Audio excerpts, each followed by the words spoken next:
If you're the Detroit Pistons, I don't know how much more happier you could be with the result of this season. Because if you would have told anyone before this season started that the Detroit Pistons would not only make the playoffs, but take the New York Knicks after having added Karl Anthony Towns to 6 games and play that team as tight as they did, you would have everyone in the room laughing their asses off. They would be pissing themselves because they'd be ready to take your money on any bet you proposed. Nobody saw the Pistons being this good this year. And look, I know they only won 44 games, but they were better than just a 44-win team. They played teams tight. And look, I said this was going to happen at the beginning of the year. I said this early on. You can look at my video from months back. I said whenever the Pistons were 8-8, 10-10, that they would be competitive, that they could sneak into a playoff spot, that they were going to play teams tight because they play with energy. They're young. Cade is healthy. Cade's making improvements. They have a good roster construction. And quite frankly, the biggest reason I gave for why the Pistons were going to be good was because I think they care. It sounds dumb, but I think the Pistons played better than even they expected to because they simply want to win. They just care about the game. At least that's what it seems like to me, watching some of the games, paying attention to how they're playing. They just care about playing basketball. And if you're the Pistons, you have to be really excited going into this offseason because you won 44 games this year. You took the Knicks to 6 in the first round. You played them super tight, and you're in a position of strength. You're in a position of leverage. They have a great roster for the future. And to be quite frank, I don't think they need to make a lot of changes. In fact, there's only one change they need to make, a change that they desperately need to make. And that change is to give Ausar Thompson more playing time. I said this in my video about what the Rockets need to do with Jalen Green and their roster, proposing some ideas, just throwing some stuff out there about how maybe, just maybe, it's time for them to consider either trading Jalen Green, putting him on the bench, or just giving Amen Thompson the keys. I think they need to do the same thing with Ausar because whenever I first saw the Thompson twins play basketball, I looked at them and said, there's no reason why they can't be the best players in the world. Now, look, I'm hyperbolic a lot. I think everyone can be absolutely incredible. I'm a big believer in all of these guys. I have come up with scenarios for some of the wildest players in NBA history becoming all-time greats. One of them being Greg Monroe. I had this vision of Greg Monroe going to the Boston Celtics and averaging 25, 28 points a game, 12 rebounds, being one of the best centers of all time. That's how much I believed in Greg Monroe, speaking of the Pistons. He was a really good center. Didn't quite pan out that well, but I believe in guys, and I believe the Thompson twins can be incredible. Now, for Ausar, he's not playing enough. 22, 24 minutes a game for somebody of his talent, for somebody of his physical prowess, for somebody with his potential, it's ridiculous. He needs to play more. And toward the end of the year, you saw exactly why. Because he started to heat up. He started to show you why he needs to be in the lineup. It's not just about the box score. It's not just about the stat sheet for him.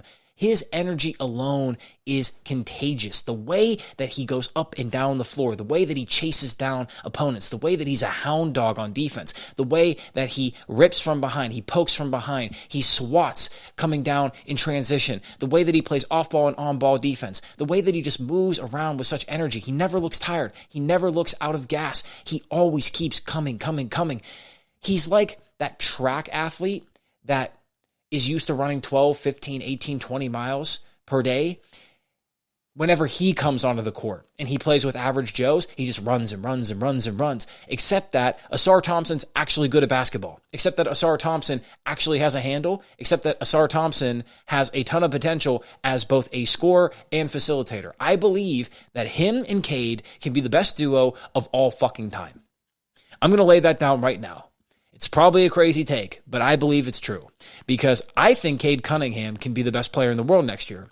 I'm also going to lay that down. I think the only thing that's missing for him is more aggressiveness, more time, and a slightly better three-point shot. That's how much I believe in Cade Cunningham. I believe he's that good of a basketball player. And I believe if Ausar Thompson gets the playing time and he's allowed to develop, this Detroit Pistons team will give the Celtics, give the Cavaliers, give the Knicks, give every single team in the Eastern Conference hell. because they have too much athleticism. They care too much. They have enough shooting with Hardaway and Beasley in particular. They have Duren, who needs to improve. That's the other thing that needs to be worked on this offseason is Jalen Duren. He needs to get in there. He needs to work on his game because him regressing in points, him not regressing as a player overall, but just not taking another step forward, that's a bit concerning. He needs to be better. He can be. He's still 21. That needs to be worked on. But with him still being incredibly solid, super athletic at center, being really young, having Cade, having Ausar, having some shooting, having Schroeder, having Tobias, who is a quality 3-4 combo, they have the roster in place. They just need more time together, and they need Ausar to take the next step. I'm asking a lot of him, but I think next year he needs to average 16, 18 points a game, and I think he can do it. In fact, I think he could average 20 if he just hits the ball enough. Because he's that good of a player. Let him go downhill. Let him move in transition. Let him run off the pick and roll. Let him bully his way to the basket. Give him opportunities. He should not just be a cutter off the ball. He should not just be a guy who's setting screens or moving backdoor. He should not just be that guy. He has so much potential. If you watched him play before he came into the league, you know this to be true. The way that he moves in transition, the way that he commands the floor, the way that he is fearless in his ability to attack downhill, he needs to get more of that going. And quite frankly, if you have Cade with pace and Ausar with just speed and aggressiveness and ferociousness coming every single play, trading possessions, going slow and then super quick, slow and then super quick, you're going to be in hell because you can't sag off the 3 line. Beasley will cook you. Hardaway will cook you. You can't expect your bench to get a reprieve because Schroeder will keep the offense moving. He's a great 6th man. He's great versus the reserves. You can't expect to get easy shots at the rim because Duren will throw them out of the fucking arena. You can't expect to get easy shots at the rim because Ausar will come in and swat those too. You can't expect to run your pick and roll game easily because of how good Ausar is on defense and how good the team operates as a whole on defense. You saw that in the Knicks series. Give Ausar more opportunities, and I promise this team will take the leap. They'll win 46, 48, 50 games next year, perhaps even more, because he's that good. He doesn't have to even score a bunch. He just needs the ball more. He just needs more time on the court. That's all it will take.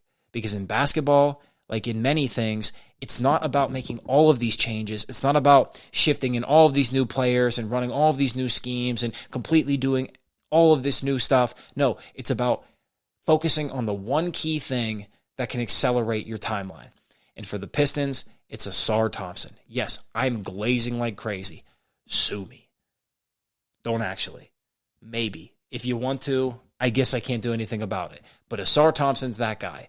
I really do believe it. I believe Amen's the same way. I believe they're going to be the best duo in NBA history in terms of brothers. Perhaps I'm just a hopeless romantic when it comes to NBA players, but I really do believe that he's that good. And if the Pistons take advantage of him, they will make it out of the first round next year. They will make it to the second round, and I think they can sneak into the Eastern Conference Finals. Mark that down. I will eat my words because right now I'm eating my words on Halliburton. Even though he's playing an injured Cavs team, I'm eating my words. He's heating up. I still don't buy the hype, but I'm eating it a little bit because he's proven me wrong in real time. And I will die on that hill because, well, if you charge up the hill, you got to die on it if the gunfire comes, if the cavalry fails to arrive for your assistance. That's how it goes. I'm not afraid to get slandered. So is what it is. I will get slandered for these takes too. And with that, I ask you, am I crazy? Should Ausar Thompson get more playing time? Are the Pistons really knocking on the door of the Eastern Conference? What additional changes would you make to the roster in order for them to take that next step? Let me know in the comments below. And with that, I say, God bless. Have a fantastic evening. I will see you in the next video. Much love. Peace. This is the New Da Vinci.